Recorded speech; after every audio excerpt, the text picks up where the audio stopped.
2, 1.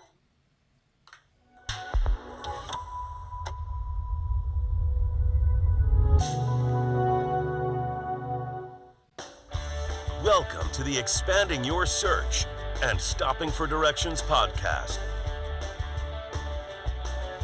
with Brent and Jodibailey.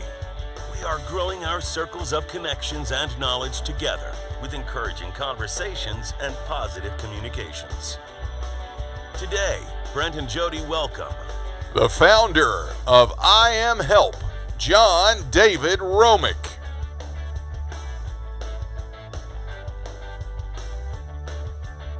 And now, Brent and Jodibailey. Hey, good Monday, everybody. Welcome to Expanding Your Search and Stopping for Directions. It's good to have you with us today. We are back live in the studio after a great week last week of spring break.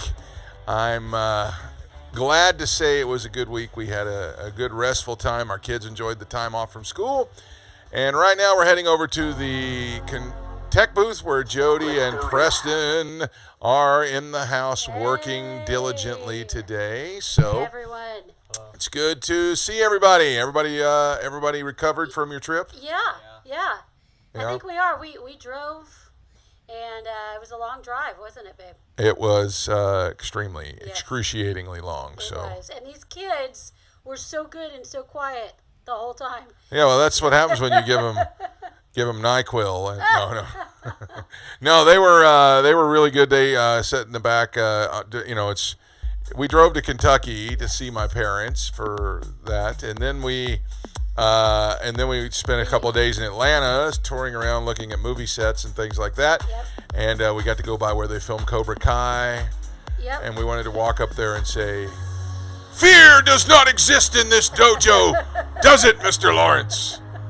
And that's what we do. We love to drive around and look at the different that's right. scenes or just different locations where they film. So many places that they film in Atlanta, the Atlanta area, surrounding areas. So it's beautiful, beautiful land. Yeah, it really is. And we had a good time. And then, of course, Preston and his brother like to sit on their phones the whole time. The whole time. Yeah. Yes. Not while we're touring, but while the drive is. No. They enjoy the mind-numbing drive. Yeah. So it was fun, and it's what we do. We've done now for 3-4 years. Well, we didn't go last year because we didn't because of COVID. But this would have been our fourth year. Yeah. Anyway. It was fun. So if your kids have been on spring break either last week or the week before, what were your big plans? What did you do? What did you go out and let us know in the comments below while you're clicking the share button on today's podcast. Let us know what your excitement was. Now, of course, you're getting ready for Easter, too. Easter is coming up this Sunday. Yep. Resurrection Day. Yes. And so what are your big plans for that? Yeah. Let us know also in the comments there. It's, I expect a really beautiful day, and we're going to be with our church family. We are going to be with our church family. To it, so it's wonderful. All right, so what's going on around the country today, Jodi? We were talking about Easter Sunday, and a lot of people like to get together and celebrate with food and dessert, and what a great dessert, a lemon chiffon cake. Great dessert for Easter. Yeah. It's that lemony flavor, but also the look of it is so springy. So that's our food of the day. I don't know. I'm probably confusing lemon chiffon with lemon meringue. No, it's meringue's got the cake. real thick. Yes, thick. Cream. You're talking about cake. I'm thinking of a pie. Yes, this is actually lemon chiffon cake. So it's cake, and it's got that lemon custardy stuff that's in between layers, and a beautiful cake. Hey, happy Lemon Chiffon Day. Lemon chiffon cake. If you are looking for a different dessert to make for Easter and for the spring, why don't you look that up? All right. What else is going on today? It is it's Nevada Day. Oh yeah, it's Monday. It is a state day, so happy is Nevada it the Day. silver? Is that what they are? The silver state? I believe it is. I believe they are the silver state. Happy Nevada Day. Yes. That's one of our favorite places to visit. It is. I can't stay there very long. No. It gets kind of but we love to go to Las Vegas, do. see the show, see the lights, walk around, see all the people. Yep. It's a really fun place to go. It So, is. It is. So yeah, hopefully and that we're- drive over from Southern California is absolutely breathtaking when you drive It out is. to the... It is, and it is the desert, but Yep. there's hills, and I mean, it's just Yep. it's really beautiful. Especially if you live on the eastern half of the United States, that is a beautiful drive It out is. there. It's You're just different. not used to seeing that. So. Right. All right, what else is happening today? It is also Mom and Pop Business Owners Day. So what that translates to is small businesses. Yeah. So we've had some of those. We've had times or had some of these days where we're recognizing small businesses. But today, go dine or go shop at your mom and pop places. Yeah. Listen, mom and pop businesses, I don't care what anybody says, they're vital to the economy of the United States. And so really give them your business. If you feel like it, go ahead and, why don't you appreciate them maybe with some kind of a gift card or flowers or something. The best thing you can do Yeah. for a mom and pop, though, is to go shop there and, Yes. and take part of their Support 'em. businesses. Yes. I am grateful for the big companies, the corporate companies, Yeah. but we can have both. You Yeah. can have a successful corporate entity and a successful small business Yes. community. My parents are not corporate owned. They are a They're mom a and pop mom and pop, organization. And so I highly encourage and believe in that. And those of you who are small business owners, Yes. we applaud you today. Yes. So thank you so Thank much you so much for sticking for all in of there. your hard Yeah. work. So And some of those mom and pop like restaurants and diners are so or like the good. little shops. I know where I grew up in Ashland, Kentucky. There is a suit store called Don's Men's Shop that is Yeah. really one of the only ones that has survived all the way up to now. When I was growing up, there were several, but now Don's is the only one left, and I believe it's owned by Don's daughter, and they're still there. Those are the kind of stores we're talking about. Yeah. Very cool. Yeah. And then our last one is very important. It is National Vietnam War Veterans Day. Oh, thank you very and, much. I mean, for those that fought in the Vietnam War, you all deserve so much appreciation. Because you didn't get it when you came home. Yeah. And those of you who Yeah. fought in the war did not get the reception that you deserved. Yeah. And have it's been a long process for people to even recognize and appreciate what you did for this country. Yes. And we are so grateful Yes. for you and all the things that you've done. Those of you who fought during the Vietnam conflict, thank you very much for your Yes. service. Thank you. We appreciate you. Yeah, it was a long It war. really was. It really was. And I love seeing or meeting people that fought in that war, and I know there's a lot of people that are still alive from that. Lots of veterans still alive. Yep. Then of course there's several that have passed on. So. Well, yeah, I know, we had the pleasure of working for Pastor Hagen, and he was not in Vietnam, but he was in during Vietnam, but he was stationed in Taipei, Taiwan. And so, anyway, we are grateful Yes, to we you, are. to you gentlemen and ladies who served during that time. We Yes. thank you Thank so you so much much. for your service. Yeah. So, okay, well, today we got a great guest, and before I get to him, I just wanted to talk about what's coming up this week. We're going to try and talk about it a little bit every day this week. This is Resurrection Week. It started on Sunday with Palm Sunday, goes all the way through. We've made no bones about it here on this program. We are a Believers, a Christian-based talk show podcast, and this week for us means everything. This is the week that Jesus marched into Jerusalem in the triumphant entry, and then the crowds turned on him, and he was of course put to death and crucified on this coming Friday. Now this is the part I wanted to talk about today. People say, did it really happen on this day? Did it really happen on that day? Is last Sunday the triumphal entry? And to me, the days that are the celebratory days, it's irrelevant whether it happened on that day or not. Right. We are not married to this religion so much so that it has to be on days. The days are not what matters. If he was born in December or not is irrelevant. The fact that he is real, he came, he died, he rose again.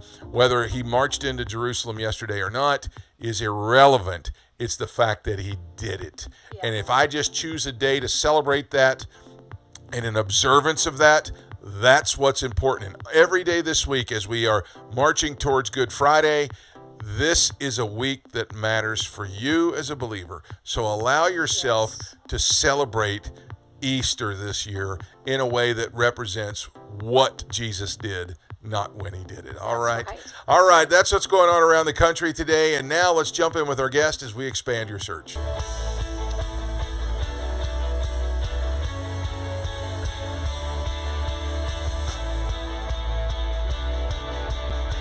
My guest today is somebody I've had the pleasure of knowing most of his life. Not all of his life, but most of it. I met this young man when he was probably 11 years old-ish, somewhere in that neighborhood. And he was just a young guy who was whose family was missionaries overseas. And we just kind of, we started to kind of build this relationship over the years. We would see him while my wife and I were youth pastoring in Oklahoma at Rhema, and his family would come in from time to time, and we just kind of built this relationship. And now he and his wife are doing some incredible things to help other missionaries around the world, and he's also doing some other ministry things that are very exciting. I'm really excited to have a really close friend of mine, somebody that we consider, almost like a little brother. Please welcome to the program, John David Romick. Hey, buddy, how are you? Great to have you on the show. Thanks so much for being with me. Yes, it's extremely exciting to get invited by the sensei. So for those of you that don't know, Pastor Brent is my youth everything sensei, and it's obviously incredible to be here. You're making me blush underneath this makeup. Listen, it's so great to see you. It's always great to have you on, and anytime you come around, anytime we're able to be with each other, you got so much going on. I want our viewers who do know you, obviously, through the Word of Faith Circle, but then also I've got a lot of viewers that you've never met before, and I want them to hear about what you're doing. So let's talk a little bit. First, you grew up really kind of as a missionary, and your parents were missionaries there in Bogota, Colombia, and you've kind of been involved in that your whole life. Yes. So I was born in Bogota. I am Colombian. Actually, I had triple nationality, but when you're 18, you have to give up one. So I gave up Guatemala. Sorry. That's where your mom's from, right? That's where my mom is from. And my dad is from Cleveland, Ohio, and I was born in Colombia. So we're literally an all-American family from north to south. My parents have been in Colombia for 35 years. And through the ministry, Bible schools have been planted, and over 450 churches have been planted as well. Amazing. And so it's a thing that we're all a part of. Yeah, you were telling a story before we went on here about when you were born, that your actual birth was go ahead, tell that story. Yes, my actual birth was like the first seed into my parents' ministry, because back then there was only you could only be in Colombia for 2 or 3 months and had to go out because of the visa. But because I was born in Colombia, they got a special visa that they don't hand out anymore. And it's like an eternal visa. Like you don't have to renew it or anything. So they got to stay. And so it's what we do as missionary kids. And I was going to say, what was that like? I mean, I guess you didn't know any different. You were born there, raised there. Did you get to make it back growing up on the mission field? How often did you guys come back? I know we saw you a couple times a year, but besides coming to see us. We would usually go once a year for like a month or two. And my dad would itinerate like in all the churches, raising funds and everything that missionaries do. So that to us, we didn't know what vacationing was, because we honestly thought that vacationing was like driving in the caravan all around the country, preaching at churches, until a pastor once gave us his house or something, and we just hung out for a week, and we're like, so this is vacation. It blew our mind. It's like, you mean people don't preach every day everywhere they go? So that that was fun. But we would go, although we didn't feel like the States was our home, because we were born in Colombia, and so we just visited and stuff. But my dad obviously did, and we have cousins in Ohio and stuff. But it was just different. It was a different feel. Now, you're saying we. I guess we should tell everybody. John's got two brothers, Danny and Sam, and they are very much involved in it as well. Now, I know that we would see you. You'd come here to the States, and we would see you during camp meeting and things like that. And that's where we kind of got to know one another. But then I actually got to be one of the few, or I guess the many, I don't know, the people that go down and to actually see you in action down there. And the things you were doing at that time were most impressive. Now, you were hosting a youth conference then and all kinds of stuff. Tell us a little bit about that. Yeah, so we had it's still going, but there's a youth ministry that we started called New Race. So kind of like you're a new creation, you're a new race. And that was the concept. And we just wanted to build this youth ministry based on the premise of, if we are a new race, a new creation, we're going to act differently. We're going to talk differently. We're going to do everything that we do differently just because we're different. And we ended up having a conference, which you went there twice, I think. Yes, I did. If I'm not mistaken. It's Extreme Fire Conference. And so we wanted to be different in the sense that we just didn't want to be like a trendy conference, but we wanted to be like a powerful conference. And I think actually you were at one of the conferences where we saw there was this whole platoon, because there's a whole historical background to it. But in Colombia, there's a 40-year war that had been going on. And so there's actual platoon called the health platoon or something. And it is like everyone that has been hurt or injured in the war gets to be a part of this platoon. And so they got invited, and I think like 40 of them came because the average age of a Colombian soldier is like 18 or something. And so it was a youth conference, so they got to come over. And one of them had his eye shot out, and another one had like 6 bullets like in his leg, and so he had a metal rod in there. And when they came up to receive healing, one of them got his eye. The guy got his eyesight back, and the other guy, his legs started moving. I didn't know he had a metal rod in there, but one of the kids like prayed for him. So it was cool. That to me was I had forgotten about that. That to me was one of like the coolest nights ever. I actually remember you standing on stage talking to him because I was finished by then. I was off the stage, and you had it back by then. And I remember you walking over and saying that to him. I remember that service. That was incredible. I know we came once with Rhema, and then I brought a group from my church here, and I remember preaching at that one when I brought the group from here, and they had already gone back. I was preaching that night, and I was supposed to catch a plane, and I'm up there, and we're just ministering away, and you're interpreting for me, and you lean over to me, and you go, "Hey, just so you know, you need to go because it's time for your plane's going to leave in a little bit." Exactly, yeah. Those That's were the only reason. Fun times. I mean, I talk about it all the time to this day. So now let's move into kind of a little bit more what you're doing now. You have a tremendous ministry with your wife, Carolina, and you guys have started something called iamhelp. And what it's doing to me is it's entrepreneuring in ministry mindset for me. And when I heard about the concept, it's really amazing. There's so many people that are going to benefit from it. Can you talk about the basis of it? Yeah. So obviously I was born into a missionary mindset and family. And so I know what it's like to be a missionary. And I heard a missionary once say it this way, Terry Mize, I don't know, Terry Sure. Mize, but anyway, I heard him once say that missionaries are the only frontline soldiers that go back to base to beg for bullets.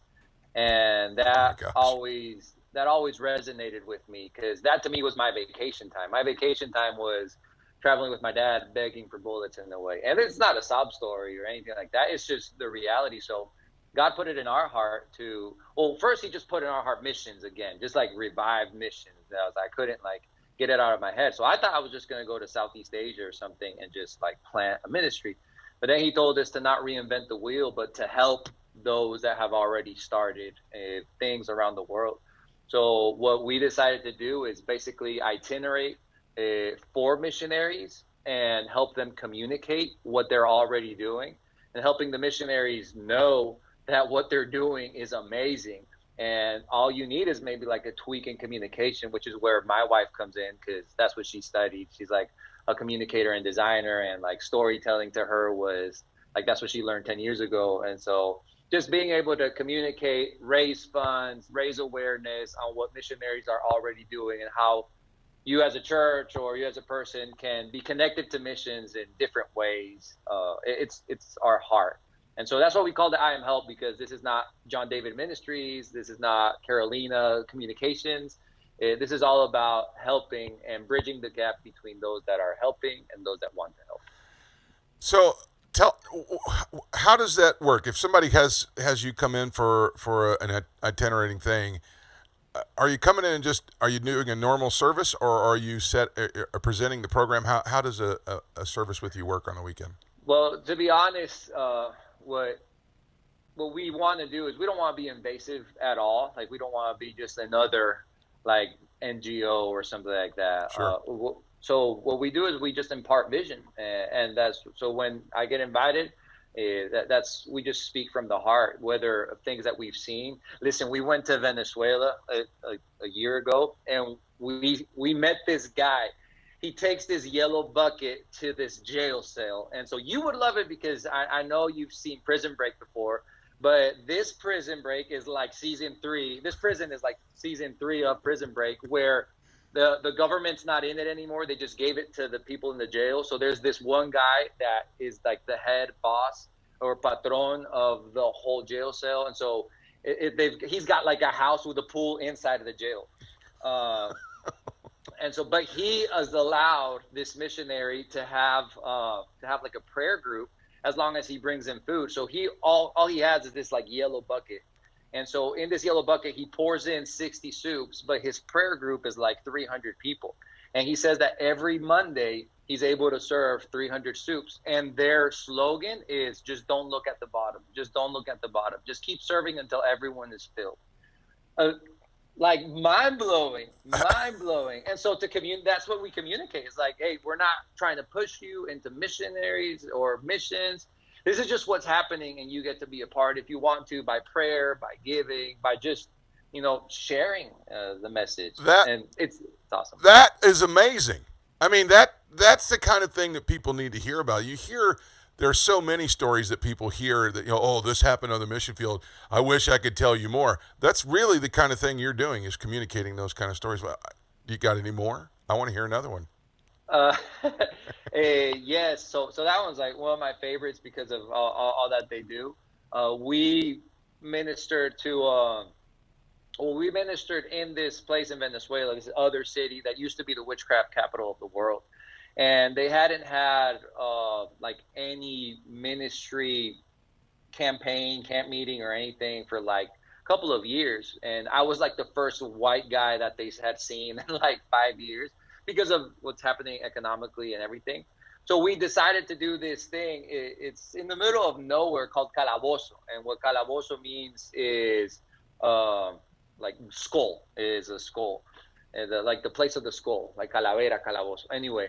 So we were there. So we set up 100 chairs, but because there hadn't been anything done, like over 1,000 people came and got saved. And so this one little church got 10 times as many people in one night and it wasn't us. It was their idea. We just wanted to support it. Yeah. So we came in and they got 1,000 people out of it. Like, it was awesome. Like, that was just another quick one. That's amazing. So if somebody does get involved with you and what you're doing there, what you're doing is you're actually turning around and helping these missionaries.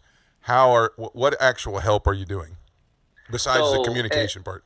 Yeah. So everything that is raised through iamhelp, 100% of it goes to the missionary. So to give you a quick example, her name is Marta Garcia. She's a missionary. She went to Scotland. She's a PhD. And so she got master's, everything. She's got a doctorate in what she's doing, but she felt the call of God. And so she left all that and she went to like help start a church there. And she needed $15,000 to start the church in this April. And so we actually got the call like last week where all the funds have come in for that project. And so they're going to be able to start it in April. And it's all our name is, iamhelp, and we're a nonprofit, and we emphasize that that's what we want to be, completely not for profit. So people ask us, it's like, what do we do to live? I have a job. Carolina has a job. We want to keep it completely separate. And so people, when they do give to iamhelp, it'll go 100% to missionaries and missions as a whole.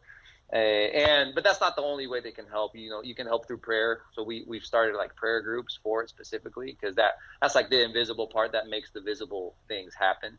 And so we do that as well. And we're about to launch a website. Can I give you this testimony? Yes, please do. Because the website, so we're like, we started this with nothing, and so everything has just been happening continually. So we saw there's this big business that excels in websites. So their websites cost 10,000 grand, like 10 grand to whatever, 50 grand. Like, it's just because they do it all. So they were giving away one, and it was just, all you have to do is like submit your name, participate, and everything. And we got to the top 3. And so we're like, okay, so we're like praying this out, because the people that we were competing with are also like massive NGOs and just doing amazing things. So we were just praying about it, and we got the call, and we got it. We got it like just supernaturally. And so we'll be launching it at the end of April, I think, because it takes, like, to do it well, apparently it takes time. And so like, I'm like so anxious, but the things we've seen for it are amazing, to where you're going to be able to like give and then have like a follow-up and see the journey of the missionary and what has happened. And we're all about personalized feedback. So it's not just sending you a newsletter, but it's actually, taking that next step and actually showing you as like Brent, the supporter of Iraq, this is what's been doing, and this is what's been happening, and just connecting you. That's what we want to do. Not anyway. Let me ask you one more question. No, it's good. It's good. What let me ask you on the flip side of it. Let's say if there's a missionary out there that would like to get on your services or your help, how does someone go about doing that?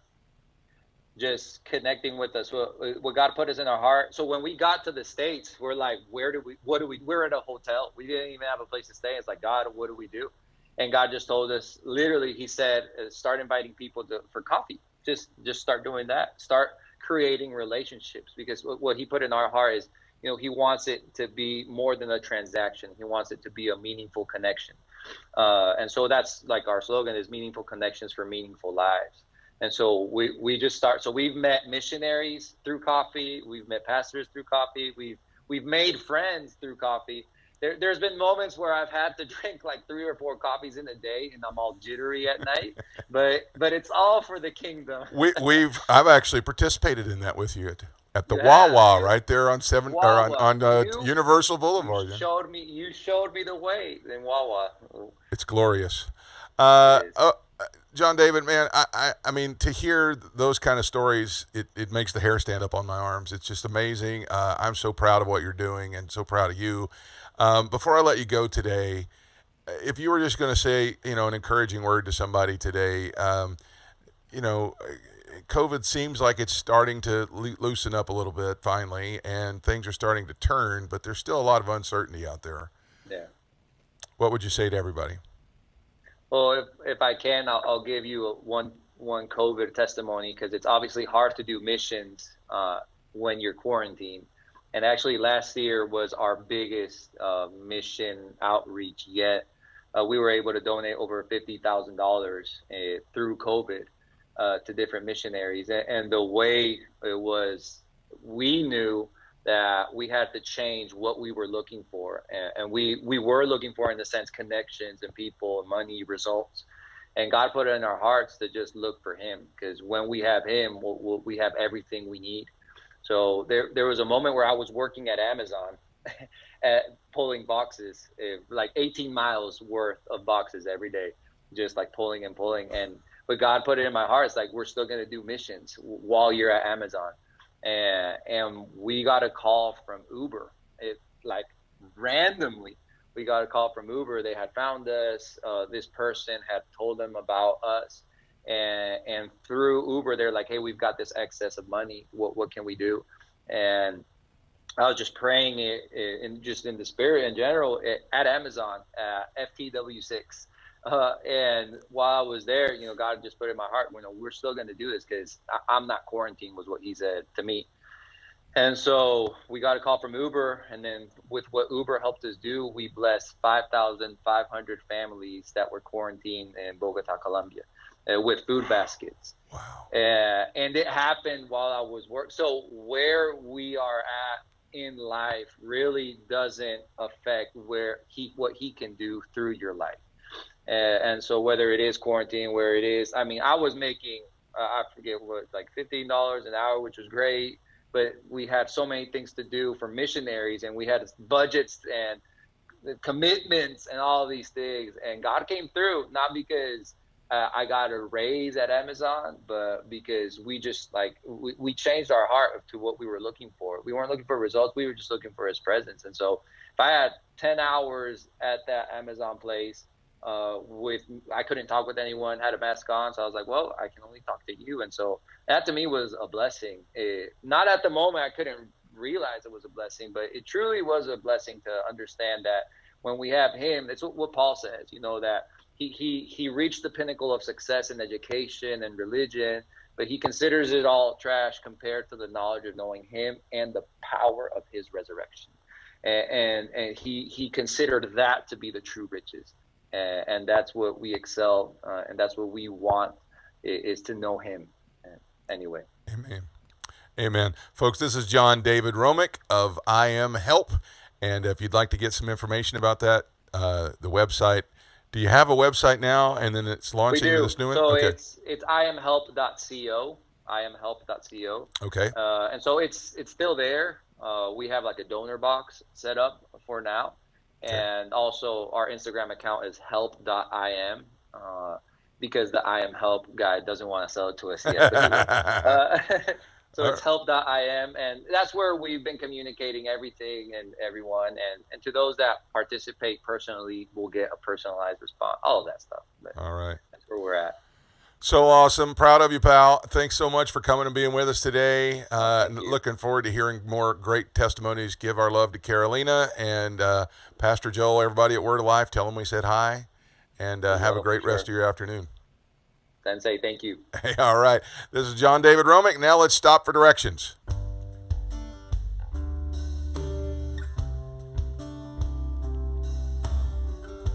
Help. That's a word that many people hate to ask for. A lot of folks even more hate to have it asked from them. It's a word that shows weakness, but it's also a word that interrupts our life. However, help is not a bad word either way. For those who desperately need it, help is something that we have access to, especially if we're surrounded by people that love us. All we have to do is ask. It doesn't mean that you're inept. It doesn't mean that you're weak. Help is a sign that you're actually doing something. It isn't shameful. It is what we all need, because this life is a lot of times bigger than us. For those who are giving it, don't look at it as someone taking advantage of you. Helping someone else has been done for us countless times. God helps us every day.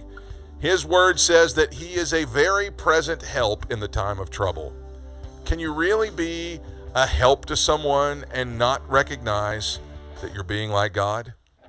Help is not an inconvenience. Help is sowing seed into someone else's life and their purpose that only opens the door for more help to come your way. Hebrews chapter 6, verse number 10 says, God is not unjust. He will not forget your work and the love that you have shown him as you have helped his people and continue to help them. When was the last time you helped someone? I don't mean a trinket of help, I mean real help. When was the last time that you raised money for somebody, did some work for someone, bought somebody something, actually sowed some real help into someone else's life? God is our help, and our life is to go and do likewise. Be the help to someone else that you want when you need it. That's going to wrap it up for the show today. I want to thank my guest, John David, for his work with iamhelp.com. Next time, we're going to have Julianne Hartman, the wife of Fairly Odd Parent creator Butch Hartman, and she has a tremendous healing ministry that she's going to be sharing with us about next week. My thanks again to Jody and Preston for another great show, and again, my special thanks to John David Romick of iamhelp.com. Until next time, I hope that you found what you're looking for as you took the time today to expand your search and stop for directions. Have a great day, everybody.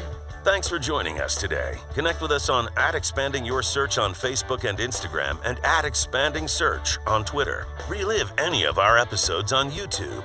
We're available wherever podcasts are found, including Spotify, iHeartRadio, Apple Podcasts, and Google Podcasts. You can also download the Direction Ministries app on iOS, Android, Apple TV, Roku, and Amazon Fire. Take some time today to expand your search and stop for directions.